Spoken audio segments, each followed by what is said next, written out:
తమ హక్కుల సాధనకు శాంతియుతంగా ఆందోళన చేపడుతున్న నెల్లూరు మున్సిపల్ కార్మికులపై పోలీసులు లాఠీచార్జీ చేయడాన్ని నిరసిస్తూ కడప జిల్లా బద్వేలు పట్టణంలో సిఐటియు ఆధ్వర్యంలో మున్సిపల్ కార్మికులు ఆందోళన చేపట్టారు.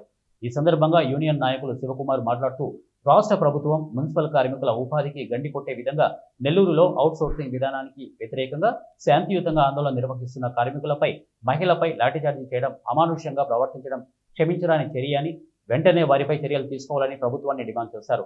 లేకపోతే రాష్ట్ర వ్యాప్తంగా ఆందోళనలు ఉధృతం చేస్తామని హెచ్చరించారు. అక్కడటువంటి కొంతమంది నాయకుల ప్రోద్బలంతో ఈరోజు పోలీసులు అక్కడటువంటి కార్మికుల పైన లాఠీ చార్జ్ చేయడం చాలా అమానుషమైనటువంటి చర్య. మహిళా కార్మికులని చూడకుండా ఈరోజు అక్కడటువంటి మగ పోలీసులు చెప్పరాని పదజాలంతో దూషిస్తూ కార్మికుల్ని బూట్కాలతో తనడం ఇది ప్రభుత్వ నిరంకుశ వైఖరికి ఈరోజు మంచి పద్ధతి కాదని కూడా ఈ సందర్భంగా మేము బద్వేలు మున్సిపల్ యూనియన్ పక్షాన తెలియజేస్తా ఉన్నాం.